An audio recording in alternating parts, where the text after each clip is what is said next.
This has been one of the most confusingly fascinating experiences I've had Let's playing a game in all my years on YouTube. I really wasn't expecting the game to be like this, and I had rock bottom expectations, but then I developed some higher expectations, and somehow both of them were met and exceeded at the same time, sometimes even at once in the same moment. And I don't look, just let the Warthog run be awesome, okay? If you do that, you'll at least we'll go out on a high note. Because the Maw, one of my favorite missions in the original game. I know I said that earlier about Truth and Reconciliation, and I can say it about a lot of missions in this game, because Combat Evolved's kind of a fantastic, phenomenal, perfect campaign. Masterpiece, one of the most important video games ever made.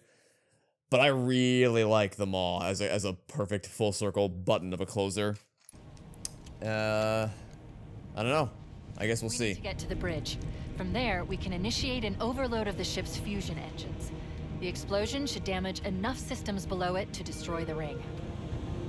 I'm honestly not, I don't really have super low expectations for this level because the Pillar of Bottom already looked great. And the Maw in the original was also already great as far as how they showed the Flood to take it over. So, I figure they kind of don't have to do much in this version. I figure most of the hard work is already done, so I'm not too concerned.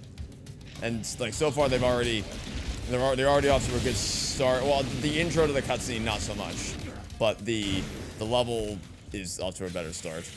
As long as you ignore the sheer amount of things that are here, because they just love throwing things at you. Also, you know what I'm noticing? The other thing with this game's checkpoint system, it's not just like it's so inconsistent in so many areas, because it's more generous in that they will give you more checkpoints, but by the same token, that also means that they have much greater reckless abandon. There's much less, they're much less precious about when they give you checkpoints, which can be problematic because it means that you will sometimes be put in a position where it's kind of not a spot you would want to be checkpointed. Like, you can be checkpointed, for instance, to name a totally random example, when there is a massive army of infection forms behind you.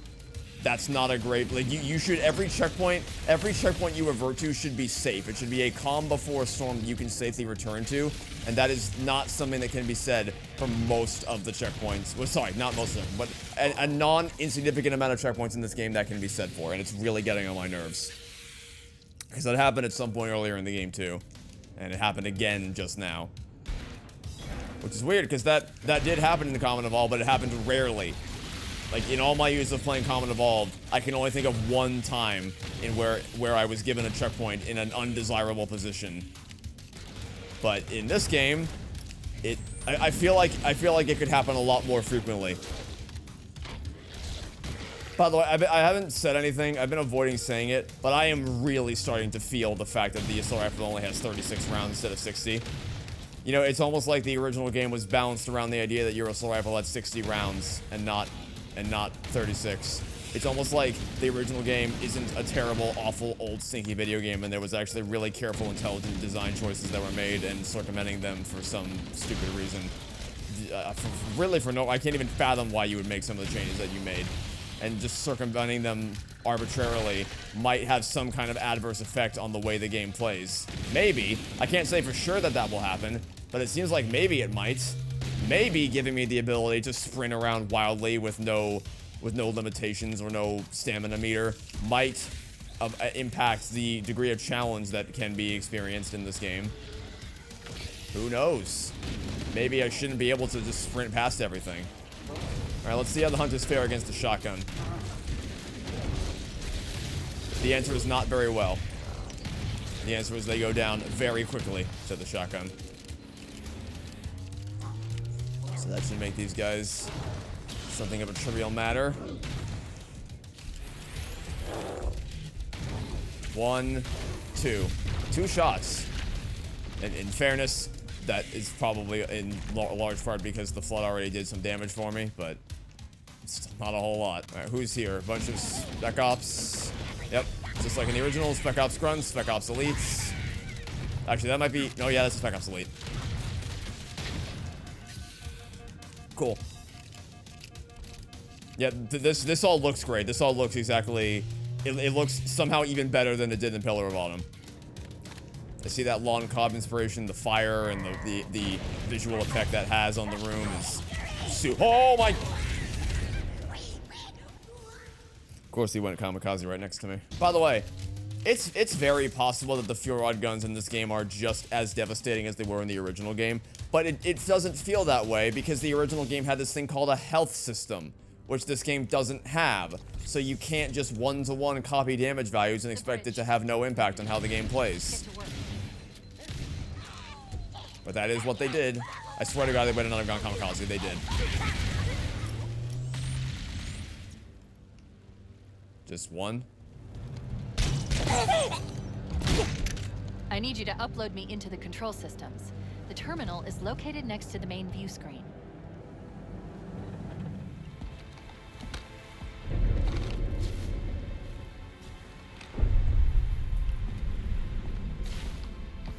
You like how I was already standing right next to it, but the cutscene teleported me back?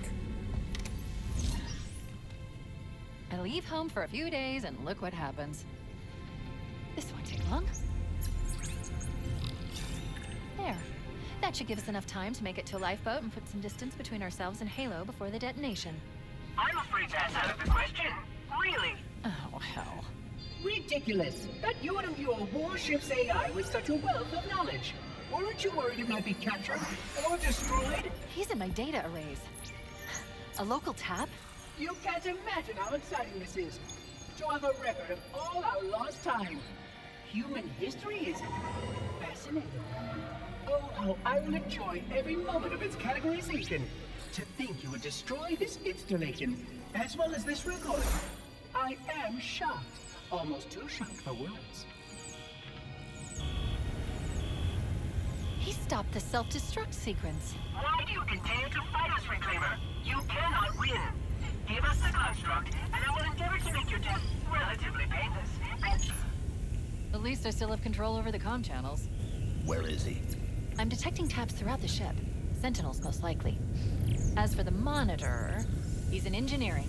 He must be trying to take the core offline. Even if I could get the countdown restarted, I don't know what to do. How much firepower would you need to crack one of the engine shields? Not much. A well-placed grenade, perhaps. But why... Okay, I'm coming with you. Chief, Sentinels. At least they kept that, because that was something the anniversary ruined. They ruined the timing of Chief having a grenade in his hand when Cortana's like, a well-placed grenade perhaps, but why? And also, they ruined it because Cortana had to turn around to see Chief in the original, and it's like the joke is that as soon as she turns her head around, he's already holding the grenade. But in Anniversary, she's looking at him the whole time, and then when the camera cuts to him, you physically see him take the grenade out, so the timing doesn't work nearly as well. And that's still not as good as it is in the original, because in the original... We need to get to the engine room. That's In the original, the only other place where the Monitor again, can the idea is override the self-destruct Chief should already be holding the grenade instead of pulling it out, but at least it was tighter timing. It didn't take as long for him to pull it out, and she still had to turn her head to face him, so the joke still works. And those are all really small things to get hung up on, but the thing is, when it comes to comedy, the difference in whether or not a joke is funny or not can literally be a matter of milliseconds. Like those types of things are entirely dependent on the small details all adding up, and the clearest way to understand that is just to look at the original cutscene versus the Anniversary cutscene and seeing how different they are and how differently the joke lands. So, I guess it's somewhere in between the two. Alright. Let's let the Flood come in here.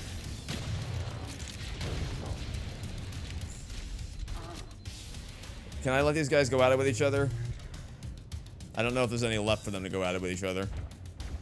I don't think the one Flood guy... Yeah, you're not gonna do much. Okay. Let's try to lob some grenades back.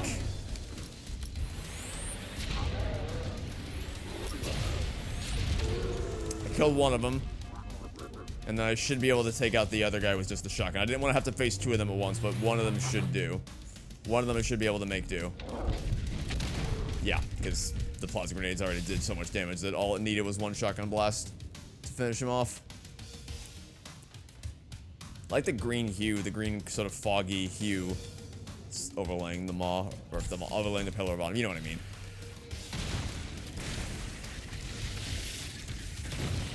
Probably should be using the plasma rifle.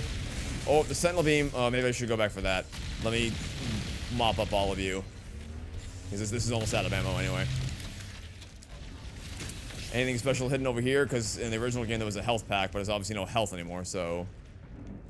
Nothing? Alright, if it was me, I would have put something there. A terminal or a skull. Since there's the original thing that was hidden there is no longer needed and therefore not present, and so now it just feels like wasted space.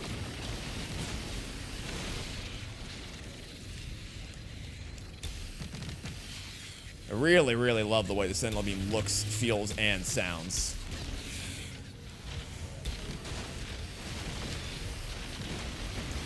And it goes without saying that this level looks stunning, as I expected it to. But the effect is kind of waning on me, because now that I've played through almost the entirety of the campaign, and I know what this game is and what it's playing at, all that other stuff is kind of outweighing the impact of the environments. Which is a shame. Oh, did they cut off? So, they kept the ladder mechanic, as we saw in the opening level. You can still climb ladders, but they removed most of the ladders that actually matter. I assume because they think that ladders are too difficult a concept for modern gamers to understand. Which, whatever. Anything hiding back here? No. This section might be rough without grenades. This could be a bit of a tough time without grenades. Oh no. Okay, let's take a time to reload. Blow these guys up. And then just gun through it. Oh god. We gotta get to the other side and then we'll turn around. Throw a grenade. Oh shit, of course. Of course he was right behind me. Of course he was right behind me. See, now why were there so many less enemies that time? I don't know. Still an overshield here? Sure is. Question is, do I save that for the hell hallway up ahead, or do I save that for the engine room? Maybe, I'm thinking maybe the engine room. I'm thinking maybe we save it for the engine room, because there's only one more encounter. It's the hell hallway, and then it's the engine room. What the hell? Were my eyes deceiving me, or did I see a hunter's arm shield clipping through the door? I think I saw a hunter's arm shield clipping through the door. Not entirely sure, but that's what it looked like to me. Okay. I think they might have retreated enough so that I can sneak through the door up here. Unless it's not open. Oh, it's not open. Never mind. See, the original game offered you multiple ways you could go, but I guess this time it's been... Oh!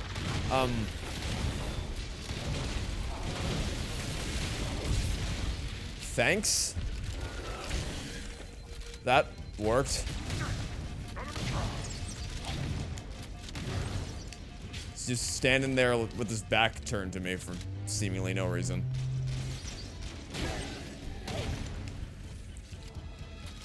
Well, that was easier than I expected it to be. They removed the... No, they cut the armory? Are you fucking kidding me? They cut the armory?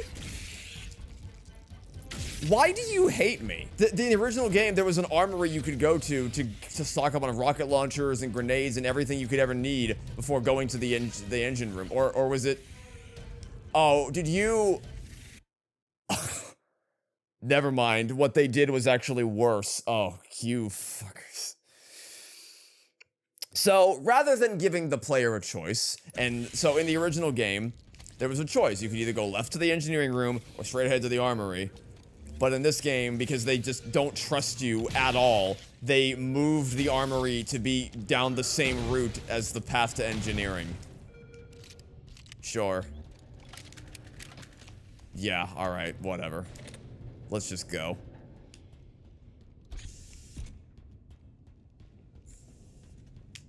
What did that say? Oh, yeah, sure. Now they put the text on the floor. It says engine room. We're almost at the end. Let's just keep pressing on. Engine room located. We're here. Don't worry, I have access to all of the reactor schematics and procedures. I'll walk you through it. First, we need to pull back the exhaust couplings. That will expose a shaft that leads to the primary fusion drive core. Why is Covenant Dance playing here? They really just don't understand why it's important to not spam music everywhere. Like, it's actually kind of important to not have the same track play multiple times back to back, because then it cheapens the impact. Oh god, the Sentinels are already here. Okay. So, in the original game, the Sentinels didn't spawn in right away, so that it would give the player the chance to actually figure out what was going on and how to navigate the exhaust couplings and how this fight was supposed to work. Don't worry, I have But I guess that's not important. Even though they think you're so stupid that you can't figure out where the armory is on your own, you have to have it all down the same linear pathway, because giving the player options to explore multiple directions was just, you know, not at all a key part of Combat Evolved's design philosophy. But at the same time, they do not at all want to give the player a chance to actually figure out how this room works. Even though that was the whole point of the pulse generators in Two Betrayals, right? Is the first pulse generator, there's no enemies until you hit it once. It's because you're supposed to be figuring out how this works. So then the second time you do it, then they can have enemies in the area to add more complexity to it. But if the first pulse generator had a bunch of enemies there, then it wouldn't really have the same, it would be, oh sure, and of course this time they spawn on that side. See, last time they were over here, but this time, okay. Whatever. I don't even care anymore.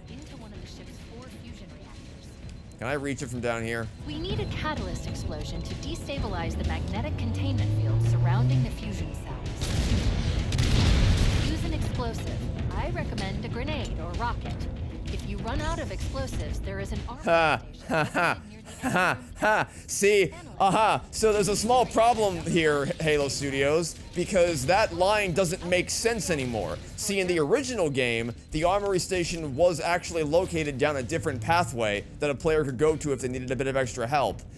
But in this version, you've put the armory down the same path. You cannot get to the engine room unless you pass through the armory. So it doesn't make any fucking sense for Cortana to be like, hey, if you didn't know, there's an armory station there's an armor station located out there somewhere. Yeah, I know. I had to pass through it to get here. Obviously, there's an armor station. Thank you, Captain Obvious. Can you tell I'm annoyed? Because I'm very annoyed with how this is all played out. And of course, now there's no Sentinels anywhere to be found. I really don't understand. Oh, I didn't even use let's just use the Overshield. Oh, here are the Sentinels. They're really bad at actually following you, I've noticed. Oh my... Not exactly sure what happened. I got propelled forward a lot further than I expected to there. The engine's gone critical. Based on the current rate of decay, you should have 15 minutes to get off the ship. Cortana to Echo 419. Come in, Echo 419. Roger, Cortana. I reached 555. The Pillar of Autumn's engines are going critical, though, Hammer. Request immediate extraction. Approach the crash site and be ready to pick us up at External Access Junction 4C as soon as you get my signal. Affirmative. Echo 419 going on station. Could I have jumped here and skipped all that? I guess so.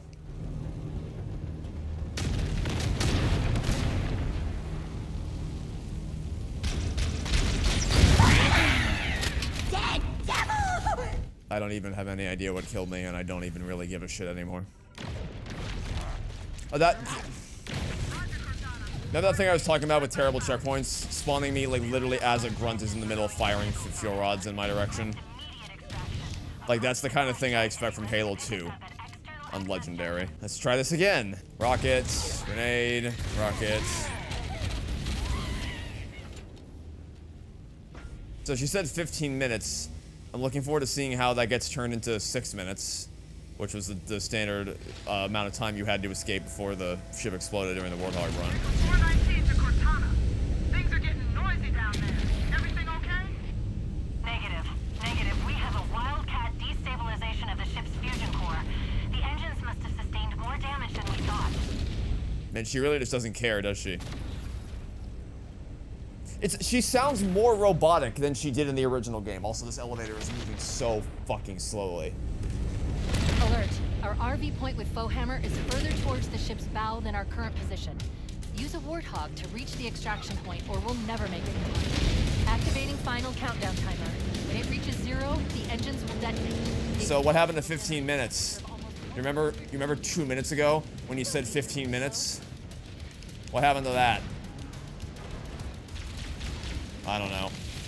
I assume it's just that was Cortana's, like, Cortana saying the engine sustained more damage than we thought. That was her way of saying that we've now dropped from 15 minutes to 6 minutes. I don't know.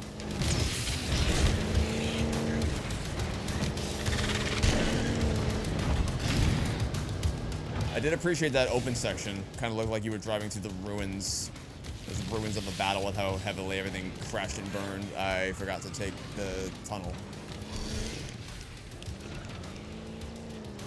The Thirsty Grunt's down one of these hallways. I think it's after Foehammer dies, though. Yeah, this I don't mind. This looks really cool. Get a better sense of just how destroyed the Pillar of Autumn was. Don't flip. Nope. We nailed it. We're too good at the game. Too good at the game. I think the Thirsty Grunt is only down... Is down one of the last tunnels. I don't know. I don't know that for sure, though. It's been a while since I've had to go talk to that guy. Well, I mean, that's assuming the Thirsty Grunt is in this game. I think he was, because I think I saw an achievement for going to talk to that guy and still managing to beat them all.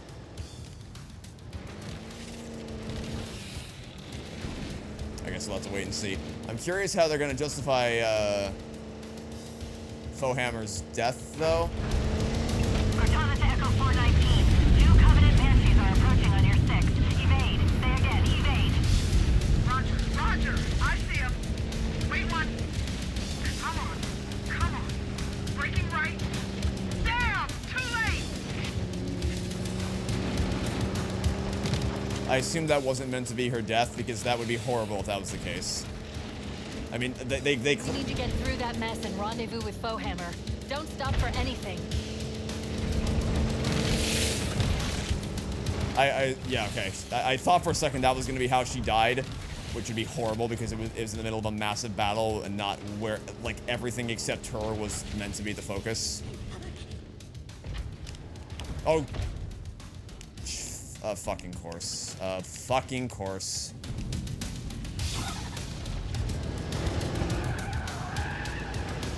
Wait, stop.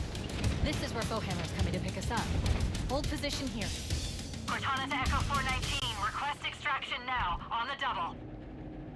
Affirmative, Cortana. Foehammer inbound. I'm hit! Mayday! Mayday! So they just totally fucked that up. You notice how quickly Foehammer went from being calm to being not calm? That's because they picked up a line from a different...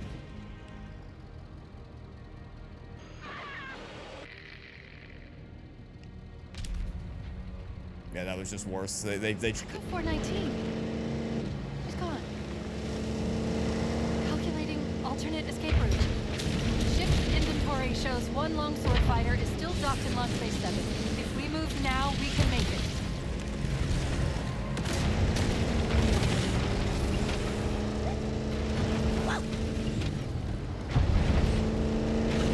Are we not getting any Warthog Run music?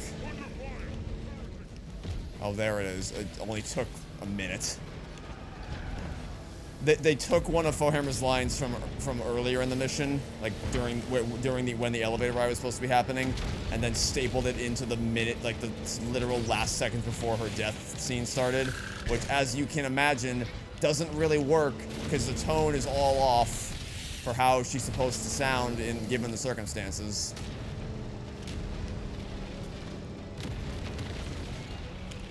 Okay, I think he's supposed to be down this hallway.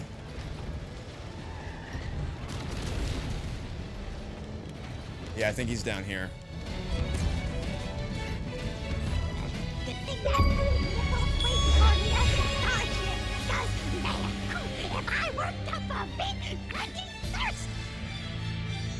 Oh, I thought you had to talk to him and also get to the end of the level. I guess not. I guess you just have to talk to him.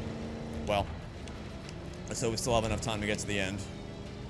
See, I want to appreciate all this because this is like a way more atmospheric, way more dynamic, way more visually involved take on the Warthog run. And even the bridge that connects the two halves of the Pillar of Autumn looks more believable than it did in the original game. But I'm just so burned by all the other problems with the remake that I kind of have lost the capacity to care, which is like really sucks because this is legitimately really fucking awesome. This is such an overwhelmingly cool way to end the game. But they burned me too many times. They burned me too many times with too many stupid changes that let either sully, water down, nullify, or outright ruin and or miss the point of the original game. But like this, the sheer amount of red and orange flames in my face to the point where it's almost obscuring my vision, getting hard to see. Like you feel you can almost feel you can feel the Pillar of Autumn getting hotter, like you're seconds away from dying. That's all really cool. Can you fuck off?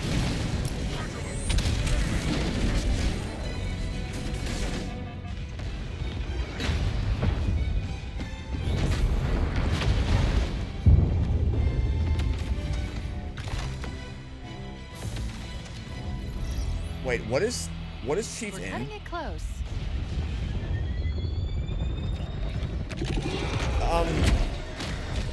What the fuck?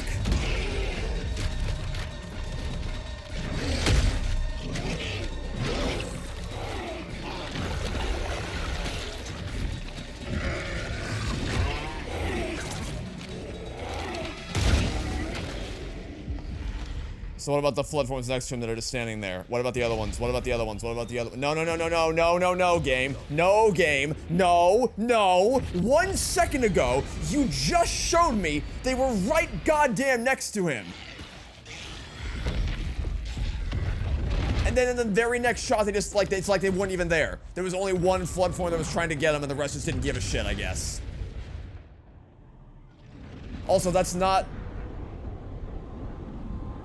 what a longsword is supposed to. It's supposed to be a much bigger ship with an actual cabin area to store people. And you want to know why that's important? Because in Halo First Strike, which is the sequel book to the book that bridges the gap between Colin Evolved and Halo 2, which you'd think these guys would care about. They're all about the books, right? They're the ones who made the book such a big fucking deal. So you'd think they'd care about making sure that there's enough room, because it's a big plot point in the book that Chief goes and rescues Johnson and Linda and some other people, other survivors from the ring, and brings them on board his ship. But there's no room on this ship to store any of them because they made it much smaller for seemingly no reason at all. It's almost like there's a reason why certain things were the way they were in the original game, and you can't just change shit for no reason. Did anyone else make it? Scanning.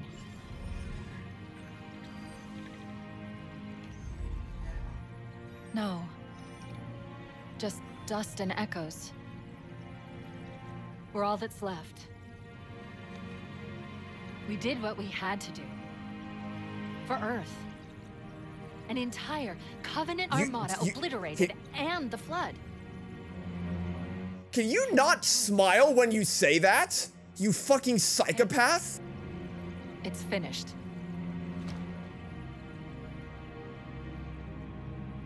No. I think we're just getting started. And you fucked it again. The whole point, the first shot of Comet Evolved was of the stars, and then the last shot of Comet Evolved was of the stars. It was a nice storybook ending, it was full circle. There was a reason why it ended that way. You can't just change shit for... I'm having a great time. I am having a grand old time. That would... I almost don't even want to go. So like, ordinarily this is the part of the video of the LP where I would go over, I'd assess reflect on the journey that we took to get to this point. We talk about the things the game did well, the things the game did poorly, and try to reach some kind of conclusion. I almost don't even want to talk about the things the game did well, to be perfectly honest with you, because the things it did bad, it did so bad that it, like, legitimate, it pissed me off to no end. To the point where I almost don't even want to acknowledge this. Yeah, they have the classic moving menu, which we haven't seen since Halo 3. And it's pre-rendered, so it doesn't lag like the way Halo Infinite's live menu would lag the fuck out of the UI. The loading screens are the way they were in the original. That's cool. They added rally points to the missions. That's cool. There's a lot of accessibility options. That's really cool. The elites speak English now, which makes sense. It makes for a more seamless transition to Halo 2, where the Covenant speaking full English.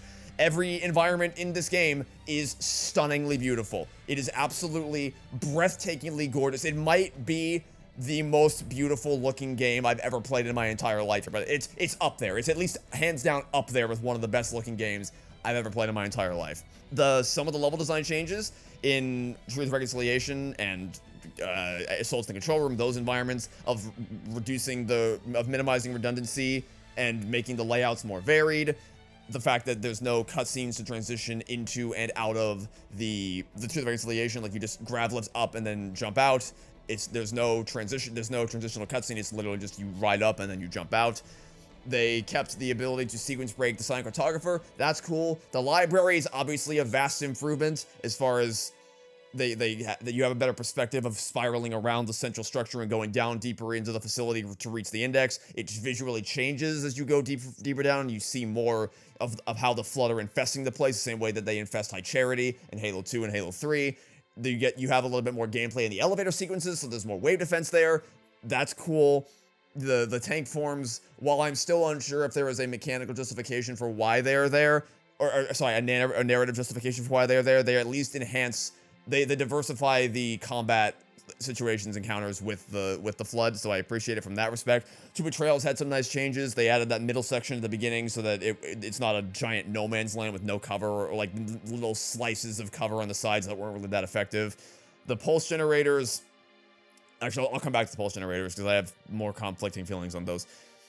The gauntlet of hell we had to go through to get the one skull, going through the more classic environments so that you keep the original intent while also keeping your more varied layouts. That was really nice. The Flood reveal felt more visceral than it did in the original, just because it's higher fidelity and they have more dynamic cinematography at play. That was really, really cool.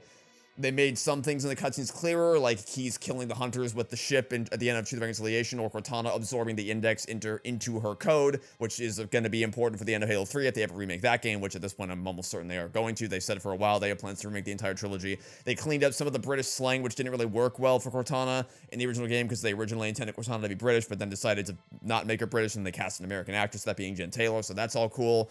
There's some story changes that are for the benefit of maintaining broader narrative consistency, like having Captain Keyes say, "Make sure my daughter gets this," or having him talking about Dr. Halsey when he's at the end of his life on board the ship and being taken over by the Flood. Cortana overhearing the Covenant referring to putrid apes, and thus not really knowing, her thinking that she's talking about us, when in reality we of course know that they're talking about the brutes, laying a little bit of foreshadowing for Halo 2. That's cool. The AI is obviously not as intelligent as it is in Combat Evolved in the original game, but it is considerably better than I expected.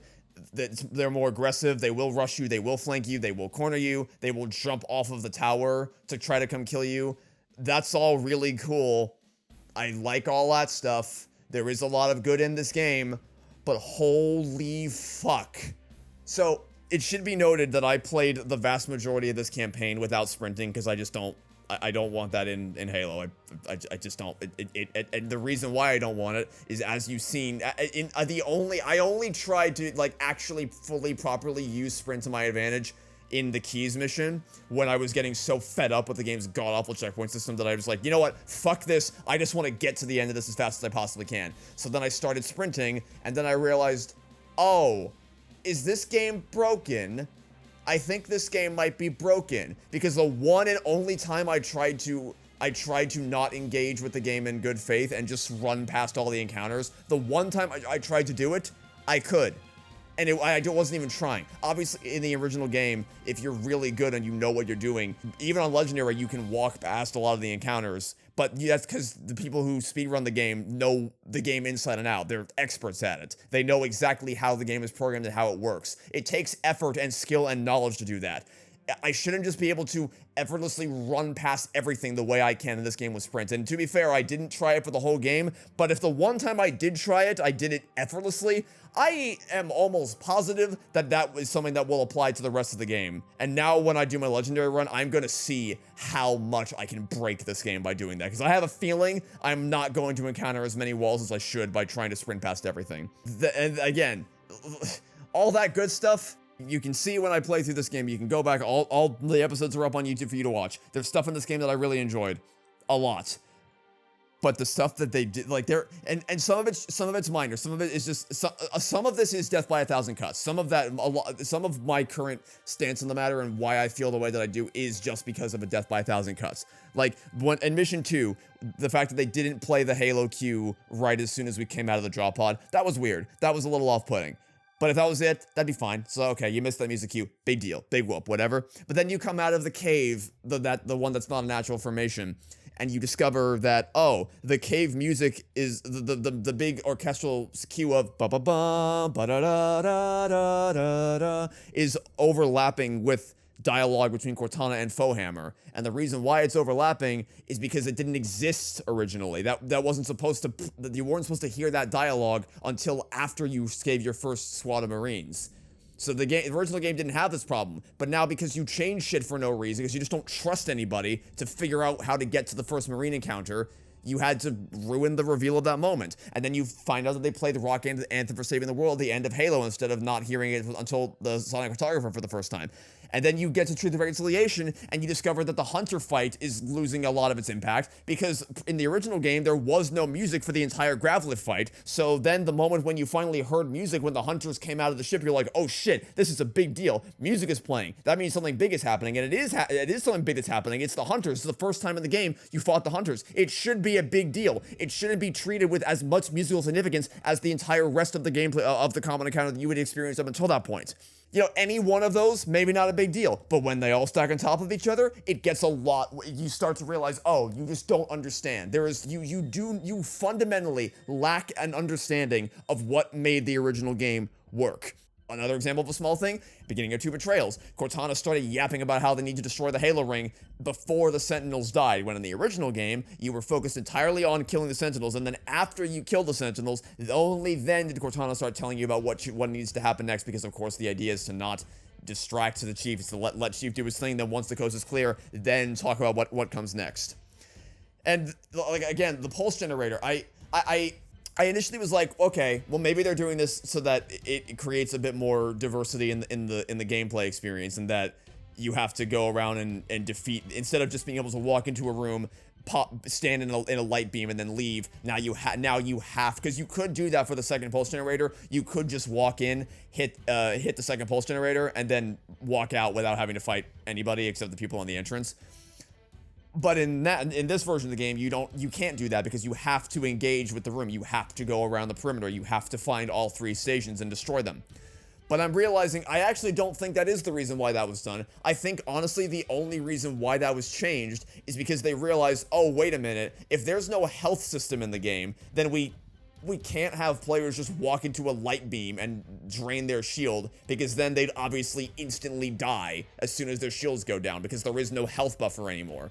Which just at that point, if you have to make those type of changes to accommodate for the fact that you don't have a health system anymore, which, again, the entirety of the original game was designed explicitly around the fact that you had a health bar, it was really important that happened. But now that you don't have it anymore, a lot of things either don't work at all or don't work the same way they used to. And another example, like, they knew enough to keep the cartoonish cutscene at the beginning of Keys, where Chief starts upside down and then falls and, like, hits his head to tell Cortana, hey, knock it off. But that type of Looney Tunes-esque comedic timing where Chief hangs in the air for a couple seconds before gravity kicks in doesn't really work that well when you've contorted the entire arts. They don't realize that if you're gonna make the whole game hyper realistic, maybe you can't also then keep the more cartoonish elements, because maybe those things might clash together against each other. But that's not even the big. That's all of that. Honestly, you could all chalk it up to being minor problems and like just minor nitpicks. Whatever. Sure. Okay. There's so much else wrong. I can't even. This game doesn't trust you. It does not trust you. We saw that in this episode with the armor station. Because in the original game, they first had the engine room and the armory station. You as the player had the choice. Do you go to the armory station first, or do you go to the engineering room? Well, now you don't have that choice. Now you have to go through the armory room to get to the engine station, which then makes Cortana's line about how, hey, if you didn't know, there's an armory station near the entrance to the engineering room. That doesn't work anymore because we, of course, already know that it's there. We had to pass through the armor station to get to the engineering room. It's all you cannot fundamentally change the level design and then do nothing to change the lines that directly complement that level design. You can't. That's not how that works, game. You can't do that. It just, but the reason why it was done is because they just don't trust you. They don't trust that you'll be able to find the armor room. They just don't, even though in the original, there was a giant red arrow on the floor that said, armory this way, they still don't trust you to figure it out, which is why we have a game that looks like this. It doesn't trust, for instance, that you would be able to just look up at the life pods dropping out of the sky in the second mission, and then naturally be like, oh, okay, the drop pods are falling that way, I should try to go that way and find where they went. No, it all has to revolve around the stupid the waypoint markers to indicate you go this way, you go that way. That's how you have to go. And they don't even have the blue the halo the towers. They still shoot beacons into the sky, but it happens so infrequently that I didn't even see it. I was actively waiting around for the beacons to fire into the air, but they didn't happen. That didn't happen. Why would they? There's no need to anymore, because the original game, that was the entire crux of the navigation system. The fact that the way that they guided the player through the levels was, hey, you look up and you see a beacon in the air, so you follow the beacon. Now they don't need to do that because they have the built-in waypoint markers, which is just such a less interesting way to guide the player between the locations. And clearly the game does not want you to do things out of order, even though the original game all but begged you to. And we proved that in this playthrough when I did the Sonic Cartographer, the quote-unquote unoptimal order, and it completely broke the waypoint system. Like, if you don't do it the way the game wants you to, then you'll have a waypoint marker that never updates. It's still stuck all the way on the other side of the map, even though that doesn't line up with where you're going anymore. And you'll have enemy markers, the little red dots that appear above an enemy's head when they're the last ones left alive. Those were also left there all the way through the Sonic Cartographer mission, when that doesn't matter to me anymore because I'm not fighting those enemies. I'm fighting enemies on the other side of the map. But the game can't account for that because it doesn't want you to do that. But then, on the other side of the spectrum, in Assault on the Control Room, it actually encourages you to skip the level design by just running straight for the Banshee and not, like, even ignoring the fact that they cut out the entire last, maybe 5 or 10 minutes, no, more like 10 minutes, the last 10 minutes of the level, by having it such that when you go across the bridge, it's just an elevator that goes down instead of a whole other part of the level that you can navigate. Even ignoring that, there is still a level to be played. There is a wraith to be killed. There is a ziggurat to be climbed. But clearly, the game doesn't want you to do any of that. It doesn't want you to fight the enemies. It wants you to skip past all of them. Because it explicitly tells you, like, hey, Cortana's like, hey, did you see that Banshee over there? You can go jump in that Banshee and just run to the end. Oh, actually, I guess that is another time when I used Sprint to try to cheese the game, and then it worked flawlessly. I literally just, without even thinking, without even trying, I sprinted straight for the Banshee, flew right to the end of the mission, and that was that. No, even though in the original game, that was supposed to be at best, it was supposed to be a challenge. Like, if the player can do this, great, but we're not really intending you to. I honestly don't think they intended you to do it, because the enemies, if you get to the Banshee, the enemies didn't spawn on the Ziggurat. Even though the enemies are supposed to spawn there, they don't spawn if you go to the Banshee and just fly straight to the Ziggurat. They only spawn if you walk all the way across the bridge and then fight the enemies in the following room and go down and do it the normal way. So it kind of gives the impression that it wasn't an intended route. It was like, if the player can do that, fine, whatever, but we're not really expecting you to be able to do so. Because it's tough. It's hard in the original game. Even playing it as many times as I have, I can do it pretty consistently, but I don't always do it. It can be tricky to get there before the elite does, even with active camouflage. It is a tricky thing. The fact that this game is just like, nah, just go ahead and skip it. I don't like that at all. And this is all without mentioning, by the way, the return to the battlefield timer that pops up when you step 2 inches off the beaten path. in the second mission. And of course, the invisible barriers on Silent Cartographer where you can't drive into the ocean anymore. That's terrible. They took out the coolant on Keyes, so you can't swim around anymore. There's just so many of these things. So many things that, again, maybe in isolation, not a big deal, but when they stack up, Keyes' voice, I hate Keyes' voice. He doesn't sound calm or authoritative. He sounds like he's on the verge of a panic attack every other second. Johnson voice, I was a little iffy on Johnson's voice, but the more I listened to it, he just has no energy. No energy at all to his voice. None whatsoever. No energy. Like, his speech rallying up the Marines at the beginning, there was no energy behind that.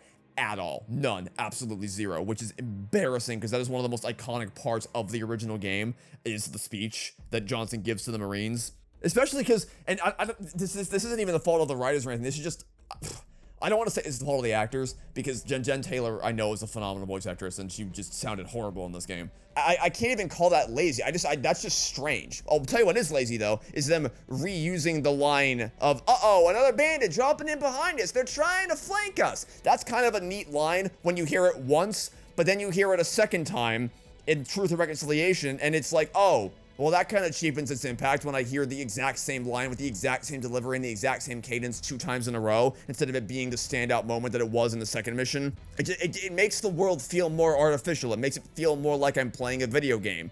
That's also the case when you see how a lot of the enemies either aren't patrolling or don't have idle animations, or like even at the start of two Betrayals, they weren't trying to kill me. They were not at all trying to kill me, even though in the original game it could kind of be a tough fight if you weren't prepared for it because they all were trying to laser you constantly.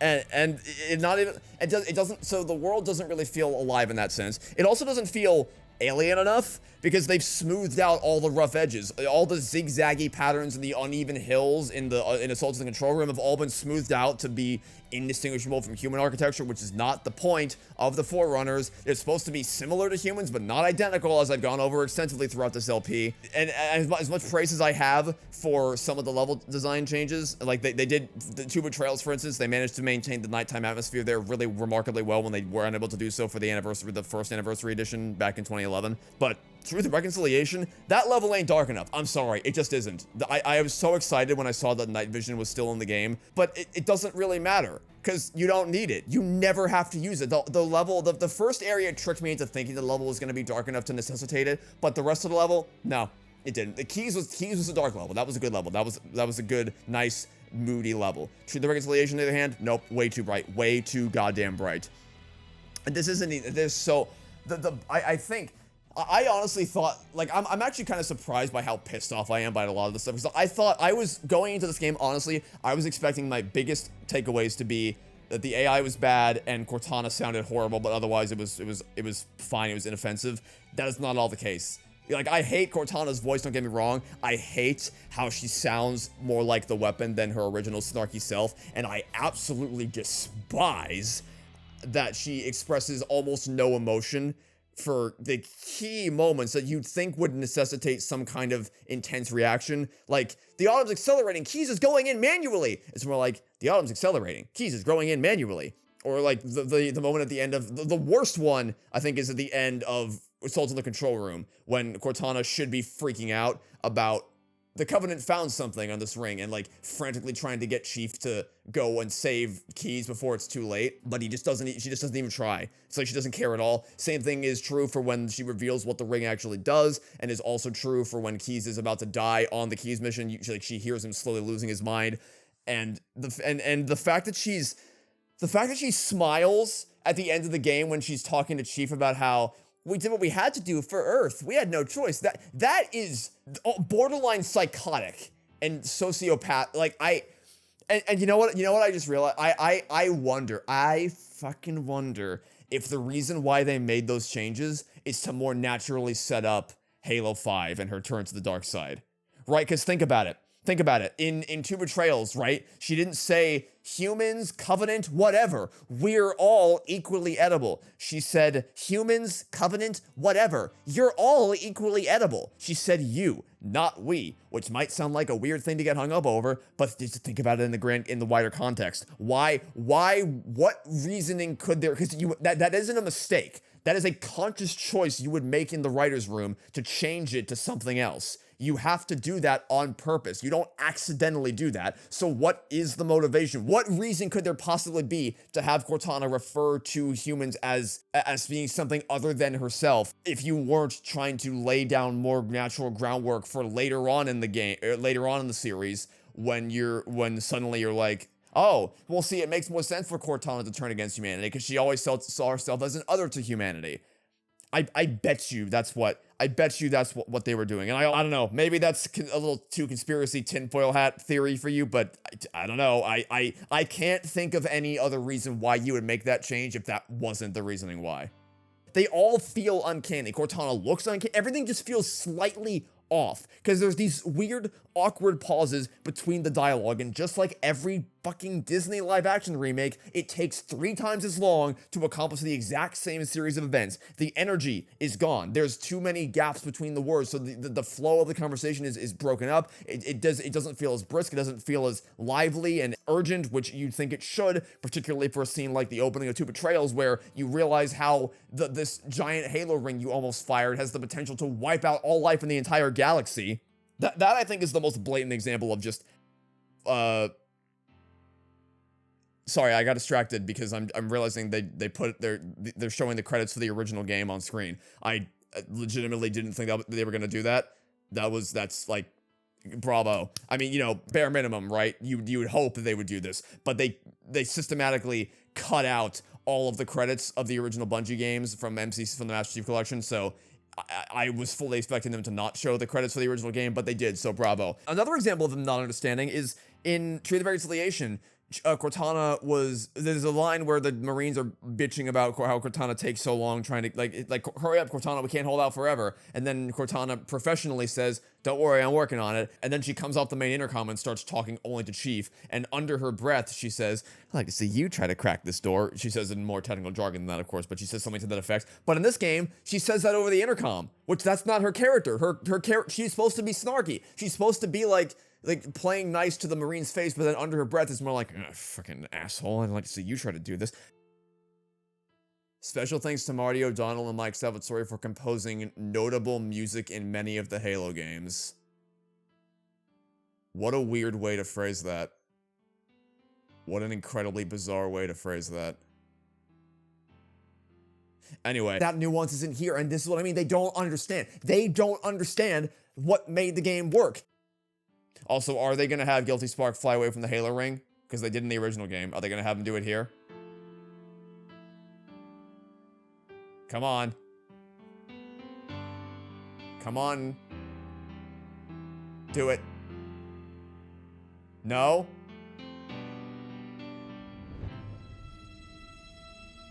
Okay, here we go.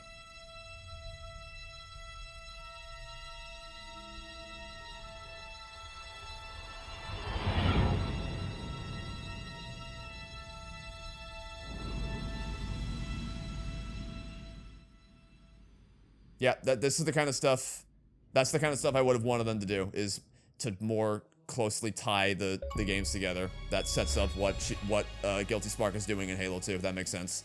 I'm good to see that. I wanted them to do more of that. That's the other thing. Like, the cutscenes, some of them look really good. Some of the cutscenes look really good, but like, it just feels like a massive missed opportunity to not bring in more element. Because they did it, the fact that they did it sometimes, if they didn't do any of it and they kept the story exactly as it was in the original game, that'd be one thing. Then I'd be like, okay, sure. They wanted to preserve the story exactly as it was. Sure, that's a choice you want to make, whatever. But they didn't do that. They made several notable, to quote the credits, so they made notable changes in many of the scenes. So if they're not opposed to incorporating some changes, then why not go all out? Why not, for instance, fix the continuity error at the beginning of Two Betrayals where Guilty Spark says, last time you asked me would I do it, when that never happened at any point in the game? Why didn't they change the whole teleportation thing where Cortana's like, oh, I can teleport you across the ring if I just use your energy shield somehow to do that. But no, they didn't do any of that. They sure did, though. They made Cortana giant at the end of Assault on the Control Room, which was goofy as hell. They took away all the excitement of the assault on the Pillar of Autumn and the approach to the Halo ring because there was no music playing there. They so many changes they made feel like they were done with the hindsight and like, hey, you know, people really respect the Master Chief, so let's make a big deal out of his moment on the bridge in the Pillar of Autumn where you don't see him at all until you get to the bridge, and then you don't see the Halo ring at all until the end of the first mission, even though the first game opened with a shot of the Halo ring, because the whole point is the game is about Halo. The setting drives the narrative. There's no character arcs or character journeys in this game. It is all about the mystery of the Halo ring. So opening it with a shot of the Halo ring makes a lot of sense, don't you think? I would think you would. I thought maybe you'd understand that, but no, because they don't want to focus on what makes sense for the story. They want to have moments like the Mufasa moment in Lion King 2019, where it's like, hey, people like this character. Let's make a big MCU style reveal moment out of it, and let's do that, by the way, at the expense of moments like the Pelican Hangar Bay cutscene in the original game, where you see all the Marines loading up and getting ready and getting into vehicles and getting ready to roll out. We'll cut all that, but we'll throw them a random scene with Johnson and the Marines going to fight a squad of boarders, which really has no impact on anything and could be. They didn't even commit to that. I thought they were going to go all in with making Johnson be a bigger element of the story to tie him in more naturally with later games, but they didn't. They had that one scene at the beginning. They had him have a couple extra lines in Halo and a couple extra lines in Truth and Reconciliation, but then he's absent for Souls of the Control Room, and we never see him again for the rest of the game. So they couldn't even. Like, at that point, you may as well not even bothered bringing Johnson into more scenes in the original game. You know, I think one area in which they would have plenty of room for improvement would be in making it clearer that how the Pelican is entering the secret entrance to the underground part of the Halo ring at the Silent Cartographer, because they didn't really show that. It was kind of clunky how the scene was shot, but they didn't even show it. Because at least you could tell what the game was trying to do. It was trying to say, hey, this swinging hatch opens up and reveals an entrance to the underground part of the ring. But in this game, they don't even show you where the Pelican goes after you get picked up by the Silent Cartographer. It just starts with a camera underground. So we have even less context for how all these locations tie together. That is worse. You know what else is worse? The intro to Souls of the Control Room, because it's so claustrophobic and you don't get a sense of scale. You don't get to see the giant atrium in front of you. You don't see any of that. Instead, you see these horrible grunt animations, and they're the focus of the scene for some stupid reason. And it's all bloated to hell, which is most of the cutscenes in this game. That all pales in comparison to some of the finer nuances of the scenes. Like how Chief doesn't shake his head when he picks up Jenkins's helmet. He doesn't have a moment of reflection of like, damn, I wish I would have been here to stop this from happening. Just none of that. He's just stoically walks in. He ironically behaves more like the stoic, emotionless machine in this game than he did in the original game, even though the people who made this game are the ones who have been actively trying to make Chief more of a human character than Bungie ever did, which is a good thing, by the way. I like that Halo 4 and Infinite did that with his character. I like that Chief is more of a fleshed out person in Halo 4 and Halo Infinite than he is in the original trilogy, but that he still had moments of maybe this is conspiracy tinfoil hat theory again, but I almost wonder if the reason why that choice was made was to try to convince people that Chief was more of a robot in the original games than he actually was. Because again, that has to be a conscious choice. They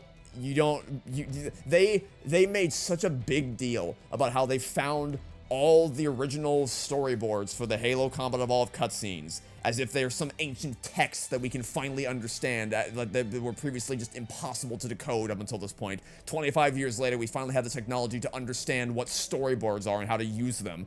And yet, at the same time, systematically removed so much of the nuance from the original game that made it work the way that it did. Like, for instance, this isn't even a cutscene, but it is a narrative moment. The paranoid Marine in 343 Guilty Spark isn't shooting at Chief. He's shooting at the wall, he's shooting at nothing, but even if you stand in front of him, he isn't shooting at the Chief, which is a problem, because part of what made that work so well is, like, either one or two things happens. Either the player doesn't shoot back and just but clearly notices something is off because Marines have never shot at you before unless you shot at them first, or what a lot of players probably do is they instinctively shoot back at the Marine thinking it's a bad guy, and the reality of what you just did doesn't hit you right away, but then you realize, oh shit, I just killed this guy. But why did that happen? Why was he shooting at me? What's going on here? Because you had already been feeling kind of off put by the rest of the campaign up until that point. But now he isn't shooting at him. So it just doesn't hit the same, and it really doesn't hit the same when you kill him, and it's a funny, goofy Easter egg where you get a skull. It's like, haha, you killed him, and now there's a skull on the floor. Isn't that funny? Maybe, but it shouldn't be. It shouldn't be funny. That mission of all missions really shouldn't be treated like a funny haha, but it is. But like, honestly, I could take all that, take it or leave all that. The worst part is how Cortana tutorializes everything, especially in Truth and Reconciliation, where both she and Captain Keyes never shut the fuck up about the stealth elites. So, like, they just can't shut up. They can't do it. They're constantly jabbering on about watch out for the stealth elites, which when you have the game pointing out that there are stealth elites, both through the dialogue of the characters and through the giant red... I can't believe they put red markers above the stealth elites. The whole point of stealth elites is that they're stealthy, that you don't know where they are. That's the whole goddamn point of being stealth elites. And it feels really out of place for a game like Halo Combat Evolved to be this handholdy when the whole part of what made the game work so well was how much it encouraged more open-ended gameplay and incentivized freedom of choice amongst the players. But now you have stuff like that, and then you have stuff like them making active camouflage basically worthless. Like, I don't know that I don't think I ever actually benefited from using active camouflage at any point in this game. Maybe the first time I used it, maybe. The fact that you, like, jumping, I think jumping takes you out of active camo, but I know that punching does, shooting does, which wasn't the case in the original game. And even if you don't do any of that, even if you just slowly exist in an area or slowly walk through an area, you'll still be seen. We tested that in Keyes, and they will still see you every time, without fail. It doesn't matter. They will always see you, which makes the whole mechanic completely pointless. It's so dumb. I hate it. Like, it's like they don't want you to stealth, because in the beginning of Truth and Reconciliation, you literally cannot do that first encounter stealthily. You actually can't. You literally are not allowed to do it. I tried. Believe me, I tried. Believe me, I tried to do it stealthily.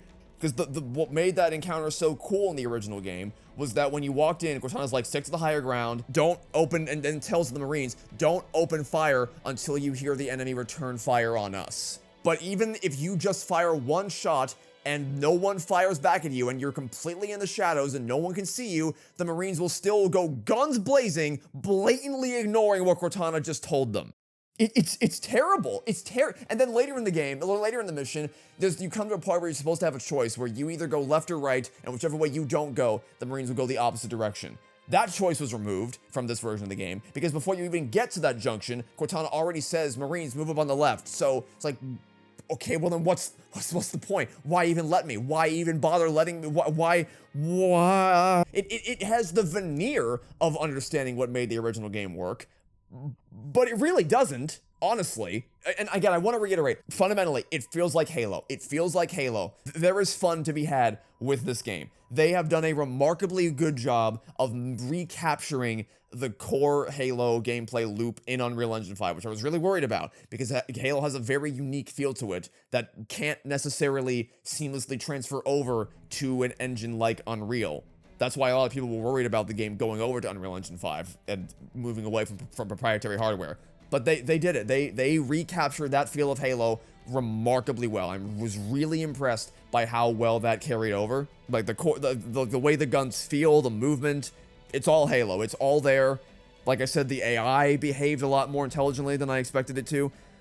But there's just so many things that like sure, the AI behaved more intelligent than I thought it to, but it's also so easy to break. I shouldn't be able to shove a hunter off of his designated platform and then break his AI, because it's clear that there's a very small area in which the enemies are allowed to actually engage you and fight you, and if they step off that path for even a minute, they go completely brain dead. And we saw this with the hunters, we saw this with the sword elites. I can't believe what happened with those sword elites, where I could so easily and consistently trigger the elite to aggro on me, run away, he would get scared and run off, then I'd trigger him again, run back, he'd go away again, and it was so obvious that he just could not leave his designated area, except the one time he did leave his designated area was when I was standing right behind him. He didn't see me, he had no idea I was there, but then randomly, for no reason, ran right past me and went outside. Like, Bo, I was trying for the last 30 minutes to get you to follow me outside so we could have an actual 1v1 duel. But the only time you leave your designated play space is when there's no one out there to actually kill. That's just brilliant. Absolutely brilliant design. That's so smart, because the problem here, the reason why that stands out so much is because it stops feeling like you're fighting real enemies. What made the enemies in the original game so impressive was the fact that they didn't just feel like dumb as opposed to bullet sponges. They felt like real, intelligent, breathing enemies that wanted to kill you, that wanted you dead, that were actively invested in hunting you down, that they would follow you around corners. They wouldn't, if you went to go hide in cover, they wouldn't let you just stand there and get away with it. They would try to cut you off. They would try to hunt you down and shoot you and kill you. But in this game, if you do the same thing, they'll just fuck off. They'll just give up and run away. Or sometimes they just won't even be able to, like, even if they wanted to do anything about it, they just still wouldn't be able to. Like in the library, you can just stand on the slanted slopes and there's literally nothing the tank forms can do to get to you. There's just actually nothing that they can do. It completely breaks their AI. That's unbelievable. And then you have other things like the Banshees flying into the walls, which just... This game was not ready to release. I'm sorry. It was not. It was not at all ready to release in the slightest. The cutscenes stutter constantly. Sometimes in just minor ways that most people may not notice, but sometimes it was bad. It was really bad. And mind you, I'm not playing this on a low-end PC, which, to be fair, if you're playing this on a low-end PC, or not even a low-end PC, just like a normal average PC, I'd say, because I saw the PC specs for this game. What the fuck are you people smoking? What? This game does, in no universe should this game require that demanding of technical specs. There's just no, it simply should not. There's no way. But like, if it was on a low-end PC, I could understand the cutscene stuttering, but this is an Xbox Series X, allegedly the world's most powerful console. And it's not like my fans are dusty or anything. I clean the fans. It's functioning. It's a perfectly functional console, but for some reason it just can't handle the cutscenes. And I think this is a broader problem the game has, because I've even noticed the input lagging a little bit. Like when navigating menus, it would take, like right there. You see that? I don't know how well this comes across, but like I just hit up on the D-pad, it didn't do anything. I hit it again, didn't do anything. You see how many times? Again, I don't know how well that comes across to the microphone, but the amount of times I had to hit that to get it to work, I felt that in the game itself too. There was times I would mash the grenade button and it wouldn't throw a grenade. This game reeks of this wasn't ready to release. Because the stuttering would even affect the gameplay sometimes too. And sometimes it wasn't that bad, but sometimes it was like indefensibly bad. And some of it's not even like stuttering, some of it is just clearly this wasn't play tested, because if it was, you would notice that there was a problem here, like the fact that Cortana would have two lines playing simultaneously, overlapping each other when you get into the Warthog. If you get into the Warthog too fast, her lines will overlap each other. The fact that I can shoot an enemy and hit nothing but the air, which is the same type of shit that happened in Combat Evolved Anniversary 15 years ago. There's the fact that there's no seat switching animation for when you switch seats in the Warthog. The fact that Chief doesn't have an upper body render for gameplay, which I don't know how the fuck nobody caught that. Textures will frequently disappear and reappear. There'll be a black box in the middle of the screen sometimes when you load in. Weapons will sometimes despawn, like my rocket launcher and my pistol completely despawned on two betrayals. But by far the worst, the clearest instance of, oh, this game wasn't ready to release is the checkpoint system. Because the checkpoint system is something that is often criticized about Combat Evolved, because it clearly, like, there's a lot of quality of life features in the checkpoints introduced in later games, like the fact that if you die 5 times in a row in less than 5 seconds, you'll revert back to checkpoints, which prevents, if the game ever does give you a bad checkpoint where you're in a really bad position, it has a failsafe to account for that, so you don't get soft locked. That wasn't in the original game, and that is in this game. They did retrofit that, which, I mean, good. You would assume that would be the case. But I would expect this game's checkpoint system to be better, and honestly, I don't think it is. I don't think it is. It's inconsistent, because the game is trying to give you checkpoints at a more regular cadence, so it feels more generous in that respect. But by being so much more generous, it makes the moments when you get fucked over by a bad checkpoint stand out even more. And this takes many forms. Sometimes it'll be the case that you will just be like, you'll clear 2 rooms of enemies and get set back 2 rooms which is wildly unsatisfying. But sometimes it'll be the case that you'll be put in a position where you just, like, you're just overwhelmed by enemies. Like in the last mission, I would spawn in with a wave of infection forms right behind me, seconds away from eating into my shields. That should never happen. I should never be able to get a checkpoint where I spawn in front of something. Like, that's Halo 2 type of difficulty balance. It's not even balancing. I should never get a checkpoint that puts me in direct harm's way from one of the enemies. That should never ever happen. I saw a lot of people say that this game is easier than it is in the original, and I think the reason people say that is because you can just use sprint to run right past enemies, so much so that you can run so quickly that you can actually outpace the enemies spawning. And like, the Flood moves slower in this game, so you can easily outrun you can run through basically the entirety of the library. You can run past almost all of that. The sandbox is diluted in that, for instance, in Truth or Reconciliation, you can carry 2 sniper rifles with you at any time because they have the beam rifle now. So you can carry a beam rifle and a UNSC sniper rifle, which kind of waters down the sandbox because now it places less emphasis on your original sniper rifle. So you never really have to worry about running out of ammo for either of those things. And the fact that there's no health system means that there are now no consequences to your actions. So if you play really badly in one encounter, that has no ramifications on the next encounter.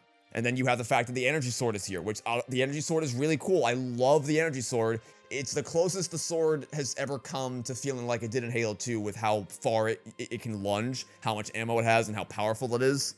But it also really breaks a lot of the encounters by just how easily you can shred through the enemies with that sword. It's like, I get why people say the game is easier, but honestly, they made so many stupid changes to try to account for the fact that it is, like, theoretically it should be easier because of all those things, but they made a lot of changes to compensate for the fact that they've made things ostensibly easier, which just ends up wrapping it back around into making it more stupidly difficult for no reason. For instance, invisible elites have energy shields now, which is stupid because the trade-off is that normal elites, you can see them, which makes it easier, but they have a strong energy shield, which makes it harder. Invisible elites, you can't see where they're going, you don't know where they are, you don't get aim assist for them because you don't get aim assist for enemies unless the reticle is red and it doesn't turn red on invisible enemies. But they compensate for that by the fact that the invisible elites don't have energy shields. See, it balances out. That's basic difficulty balancing for enemies. But in this game, that's not the case. They have energy shields, and it really wrecks the flow of combat. The Hunters, I hate what they did to the Hunters. In the original game, even on Legendary, you could absorb multiple melee attacks before they could kill you. You could even absorb multiple blasts from their Fuel Rod gun. But in this game, you can't. Everything they can do to you is an insta-kill. Even the regular enemies have that stupid one-hit insta-kill melee thing that they have in Halo 4 and Halo Reach. And honestly, the insta-kill melee part is the less problematic thing, because Halo 2 also has an insta-kill melee attack, but it's not a big deal compared to everything else in that game, because it's a very easily predictable animation that you can see and you can react to. You can sidestep it very easily. But in this game, the big problem isn't even the insta-kill, it's the fact that the animation that they hit you with happens in 1/6 of a second, so you have no time to react, which is not the way that the melee was balanced in the original game. And what this game does a lot, which really fucking annoys me, is so on Keys, right? There were these really great fights. One in the hangar fight where you have a bunch of elites in the distance on a balcony, and you have to figure out a way to take them out. And then at the end of the mission, you have 10 Spec Ops elites that rush you in waves of 2 out of a door, and you have a lot of room to maneuver, and you have a lot of room to fight them. In this game, both those encounters were cut. There are basically no enemies in the hangar bay at all for you to fight. They just removed those encounters altogether. But what they did do to compensate is they shoved a million enemies into these tight, narrow, claustrophobic hallways, most of which are armed with a fuel rod gun, and as you can imagine, lots of explosive devices in really tight close quarters combat doesn't really end that well, and is kind of not fun at all to engage with. And they did it again in Truth or Reconciliation too. They have like 8 billion elites all in the same room all at once. The sword can insta-kill your ghost. I don't know why that's the case, but that is some bullshit that can happen. And I don't know what they did to the chain reactions in this game, but it feels like chain reactions happen way more frequently than they ever did before in the original game, which just makes things infinitely more annoying for no reason.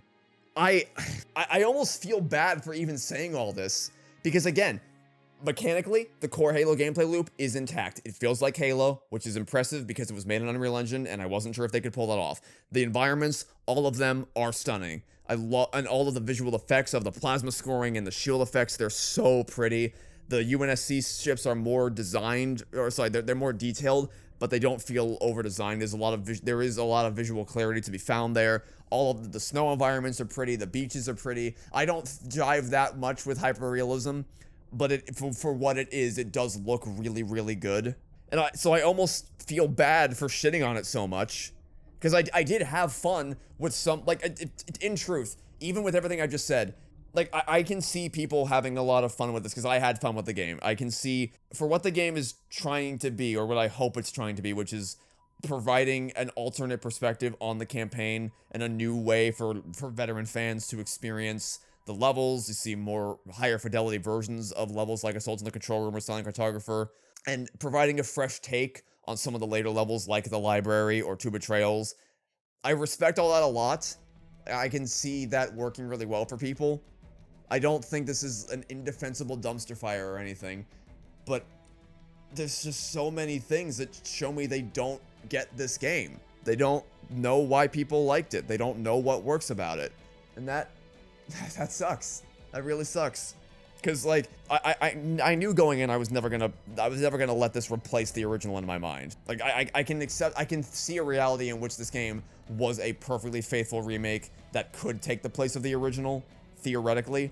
But I knew it wasn't going to, because that's just not what they set out to do with this. I was going into it hoping for just like, hey, maybe every once in a while I'll come back to this and experience a different take on Combat Evolved. But I honestly just have no real desire to ever revisit this again for any reason.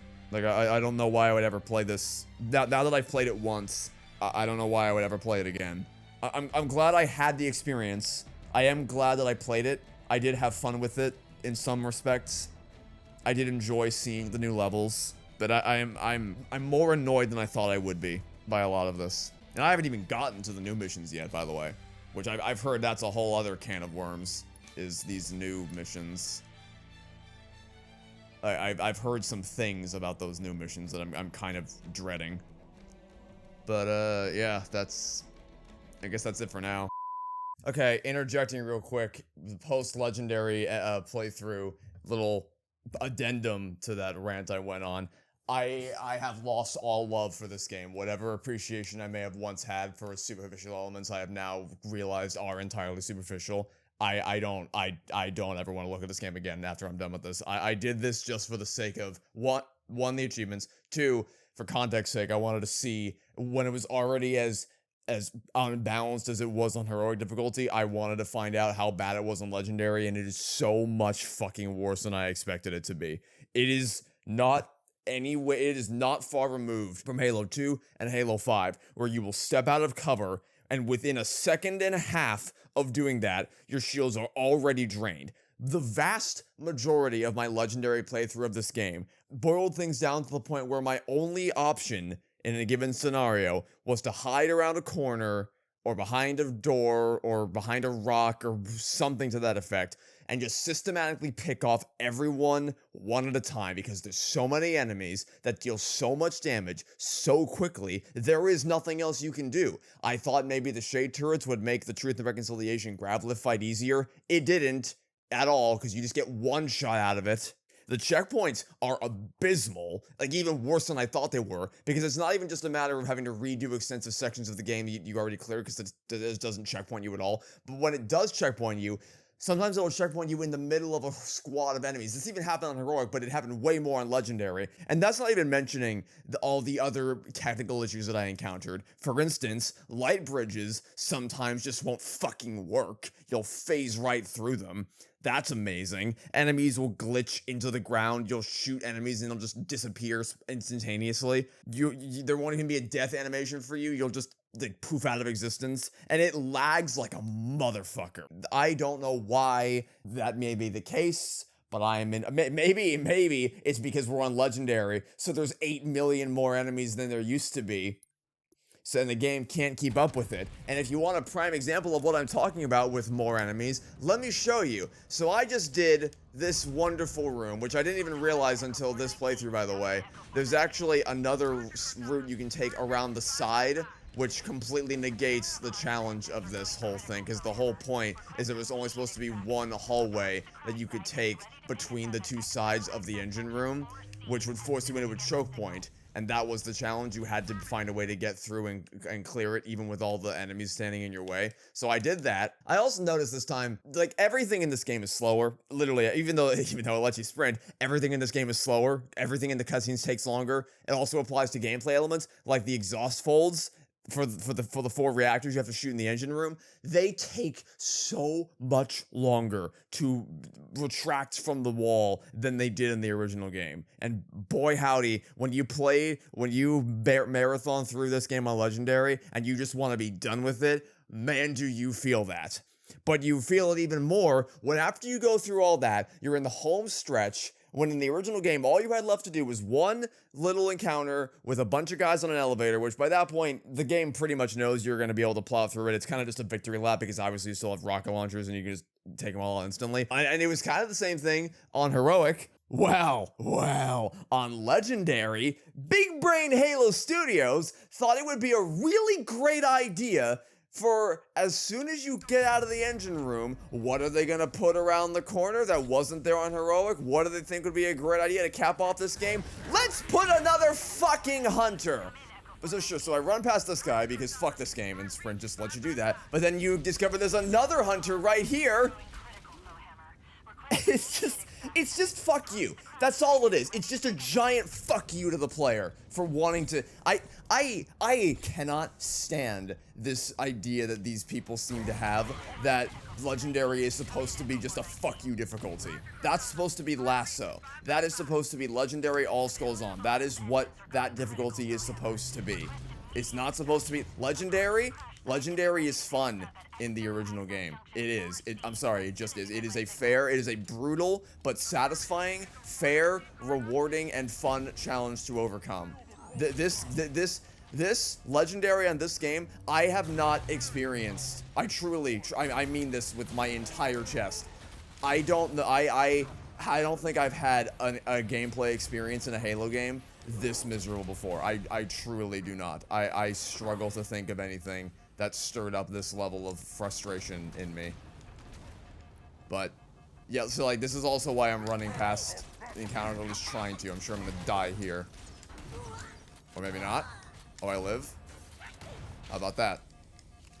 I never skip encounters in Halo games because my thought process is like, because I know a lot of people do that. Like they'll play the game and then they'll kill maybe a couple enemies and they'll just run through the room. And I'm like, well, why are you doing that? Like, don't you want to play the game? Don't you want to enjoy the experience? But so I don't do that when I play the Halo games just because I enjoy fighting the enemies. I regularly advocate against skipping enemies, but the game has to earn respect from me for that to happen, and I don't respect this game at all. I have lost any respect I may have once had for some of its superficial elements that are good. That's all fallen by the wayside. It's all gone. All I feel now is just pure, unbridled apathy at best and just pain at worst. I mean, it doesn't surprise me that this game is being reviewed, like, glossed to high heavens in the reviews. That doesn't surprise me one bit, because from a surface level layman's perspective, it looks a lot better than the original game, and it feels smoother mechanically, right? The jump isn't as floaty, it's a lot tighter to control.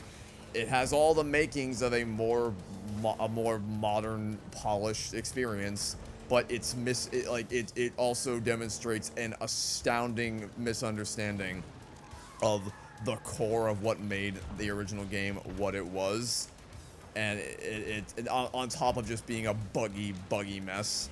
And I'm sure it also has to do with the fact that a lot of people who reviewed this game probably didn't play it on the higher difficulties. And I don't necessarily mean that in a pejorative way, because people should be allowed to experience games on whatever difficulty they enjoy, and they shouldn't be chastised for doing so. So if you enjoy playing games on easy because you just want to have a chill time and you're mainly here for the story, that is totally fine. There's literally nothing wrong with that, and you should never let anyone tell you otherwise. However, if you are attempting to make a critical assessment of a video game, I think it is worth noting when someone chooses not to play the game on a higher difficulty setting, because when you play, I think it's pretty inarguable that when you play on lower difficulties, it's not as mechanically intensive, so you have less opportunities to really put a game through its paces and see how it holds up under scrutiny.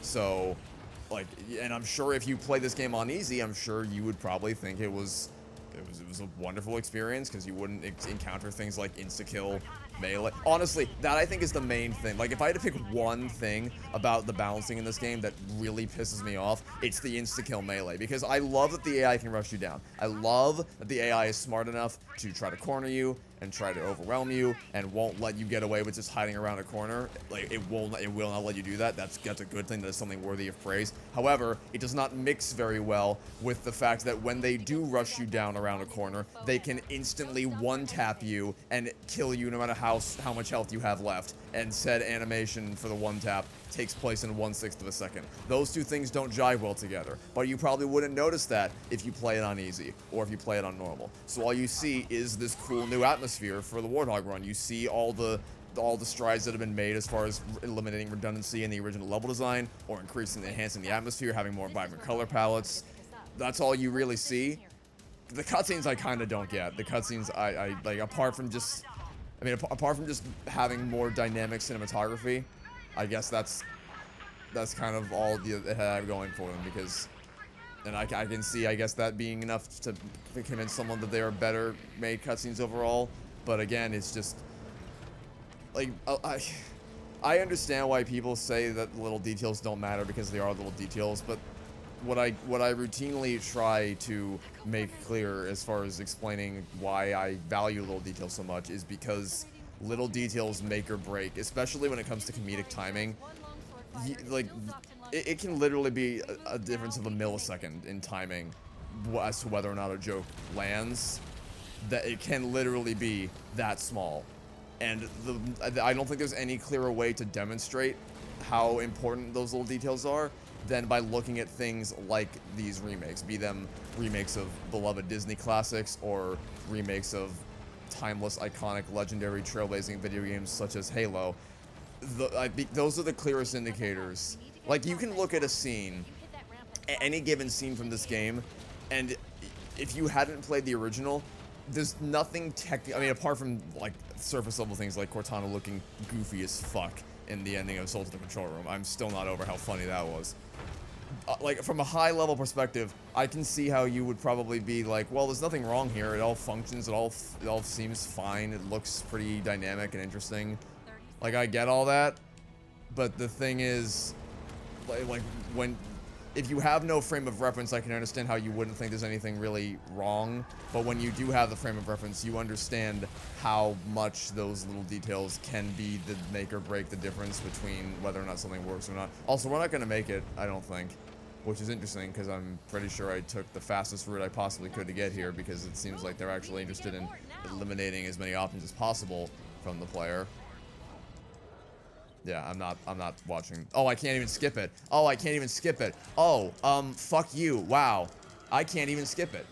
I actually can't skip it. That's incredible. Okay, fuck. And of course, because it's this game, the explosion takes 10 million times longer to go off, which wastes even more of my time. Fucking incredible. That's so cool. Anyway, the two main reasons why I'm recording this addendum is to, one, comment on how busted Legendary difficulty is, and two, to show off the Legendary ending, because I'm sure it's going to be some absolute bullshit. I don't know how... I have no idea. Also, you can just see the frame rate lagging to hell, because it's this game, and it's incredibly poorly optimized. Also, while I was replaying through this game of Legendary, I was listening to some videos chronicling just how broken, or how messed up the development of this game was, which none of which surprises me in the slightest, because this whole studio has just been mismanaged to hell from day one, and it's only gotten worse as the years have gone on. None of this comes as even a remote surprise to me, but it does just suck seeing what's become of a franchise that I hold so near and dear to my heart, It is legitimately upsetting. It's upsetting to me that this is going to be a lot of people's first time experiencing Combat Evolved, because I know how the average, I hate to use this term because it sounds so condescending, but I know how the average consumer's brain works. Like, if you aren't invested in something emotionally and you don't have experience with the original version of something, the default human, at the risk of sounding condescending again, the average human caveman brain will see shiny graphics and it'll be like, this is obviously better than the original. Like, just clearly, unambiguously, this is the better made version, right? It looks better. I was gonna say runs better. No.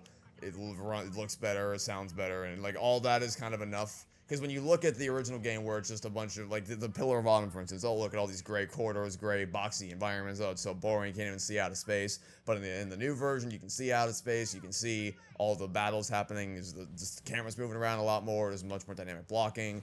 Oh, how could you possibly think that the new game is worse than the original when it does so many things better? Like, I get, so if, especially if this is your first time playing through the game, if you were to then go back and look at the original, I'm sure the conclusion would be, oh wow, what an old relic of gaming this is. This is probably something my grandfather used to play. Who ever want to enjoy playing this kind of thing? And I don't even necessarily cast, like, I say that in a semi-mocking manner. Also, why the fuck am I getting checkpoints this time when I didn't last time? Well, I asked that as if that isn't consistent with the way the entire rest of the game has been working up until this point, which is the first time you go through an area, it gives you no checkpoints, and the second time it gives you 1,000,000 checkpoints for seemingly no reason. But, yeah, I say that in a kind of mocking manner, but truthfully, I kind of, I want to say empathize with it, but I am guilty of it myself, right? Like, for instance, my first time playing Resident Evil 4 is going to be the remake, just because that's the one that I bought, and, like, because that is sort of a lot of people's default, I think, is to try the newer version of something. Because it's just baked into a lot of our brains that, well, if it's the newer version, it must therefore mean it's the more mechanically refined and polished. So I get that, and that's why I struggle so hard with this, because oftentimes it only really sinks in the gravity of how badly this can impact things moving forward. It was when it happens to something you're attached to, because for other things you can something. Although I will say I don't necessarily feel the same way about movies for things, right? Like, I've never seen The Jungle Book, but if I were to watch The Jungle Book, I would not watch the new one over the original. Maybe that's a bad example because people say that one's actually good, but like I lose track of all the Disney remakes of that have come out recently, but like if they were the point is, I have a very different mindset with movies when it comes to video games, and I don't necessarily know why that is, but that is the case. And yeah, I guess there's a broader discussion to be had here as far as how people perceive remakes, like remake culture. And I think I'm just rambling at this point because I'm so exhausted by dealing with this game for as long as I have. But yeah, I just wanted to say all that. Now, what would be really annoying is if I got to this point and then I died by the enemies that were here. But fortunately, I brought a fuel rod gun specifically in hopes of preventing that. Oh, and they put hunters here. I don't even know if there were hunters there originally. I genuinely don't know, but I'm just gonna go. Okay, we made it. We did it. We did it, Reddit. I'm finally free. Hallelujah. They even fucked this up too, by the way. It's so much more boring to watch this from a wide shot, a static, flat, boring wide shot, instead of what the original game did, where they actually followed the movement of the piece of the Halo ring as it crashed into the ring itself. And then also, I didn't even notice this the first time, it doesn't even show the collision. It cuts away right when they make contact. This fucking game, I swear to God, the more I look at it and the more I think about it, the more it just pisses me. And then I get to listen to Cortana smile gleefully at the thought of murdering thousands of millions of people. Foreshadowing is a literary device in which— What? Those were the days.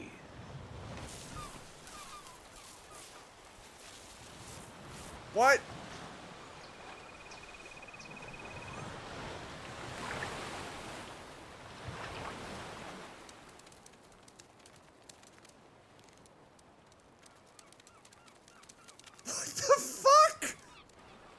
Get your ass out of here.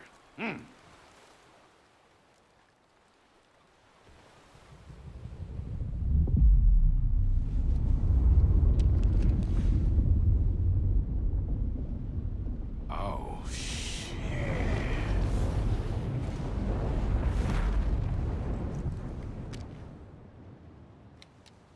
Well, that's my cue.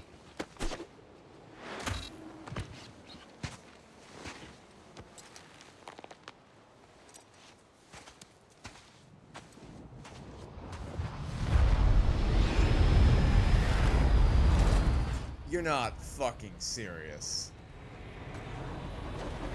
See you in the sequel.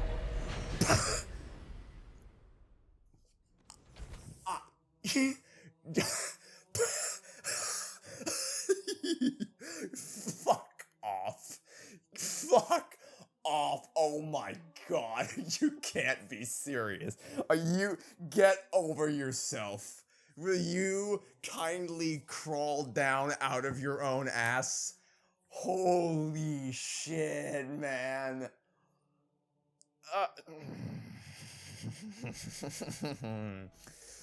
I can't fucking believe that I can't fucking believe I just watched that. You had an opportunity to actually tie into the book. Isn't that what you people are all about, is tying into the books? You could have you could have done what Halo First Strike did. I have the book right here in my damn hands. I was ready to like do a comparison because that's what I thought this was gonna be, was a side-by-side comparison. I thought that's what they're gonna. I thought they were gonna lean in. The fool that I was, thought that they were gonna take the opportunity to more explicitly tie together the story of because Halo First Strike is the book that bridges the gap between Combat Evolved and Halo 2. I thought they were gonna take the opportunity to more explicitly draw that connection, because it is kind of a plot. Well, it's not a plot hole. It's just it's something that remains unexplained between the events of Combat Evolved and Halo 2 that you need to find from reading First Strike to understand, like, how did Johnson survive when last we saw he was being overwhelmed by the... I just don't understand. I don't understand this game. They removed Johnson from assaults in the control room, even though the rest of this game puts a way greater emphasis on Johnson. And that has no positive impact on anything, really. But then they keep him in Guilty Spark, which means they keep him in the scenario where he's overrun by the Flood, and they do narratively explain how he survived it in the First Strike book, but I guarantee you most people who play these games have no idea what happened there. I have no clue. They have no clue how he survived. You could have taken the opportunity to incorporate that into this game. Instead, you just posted cringe. That's all you did. You just posted cringe. You did a meme is what you did. Because the ending of the first game is non-canon retroactively because Halo was massively successful and then they decided to make a sequel, or more like Microsoft decided to make a sequel when Bungie originally had no plans to do so. So then that had to become a non-canon ending because they knew they had to bring Johnson back because people loved him so much. But it wasn't intended to be non-canon. They didn't have Johnson explicitly lean into the camera and say, "See you in the sequel." Like, because what pisses me off is that, like, they have the Pelican fly down. Like, I thought I might have been more forgiving of that, even with the silly crab shit. I might have been more forgiving of that if they had him actually die in the explosion, because then that would have been in the same vein as the original game, where it's like, okay, it's just a funny after credits scene. We see what happened to Johnson. He blew up and it's a tragic fate. Okay, fine. But the fact that they have a Pelican, have Johnson lean into the camera and be like, "See you in the sequel," which is obviously a fourth wall breaking. This is non-canon. We're just having a little bit of fun here. Why would you do that? Why wouldn't you? I'm good. Wait, where's my achievement? I didn't even realize that. Where's my achievement? Where's my achievement? You better give me an achievement for all that. I'm sorry. I'm fucking sorry, game. Did you not give me an achievement? That'd be weird if you didn't, because buttons in this game just don't fucking work. Okay, there it is. There it is. Or not. I mean, I'll take that too, but that's not really what I'm looking for here. If you fuckers did it unlock and it just didn't tell me? Oh, you motherfuckers! Your achievements are broken.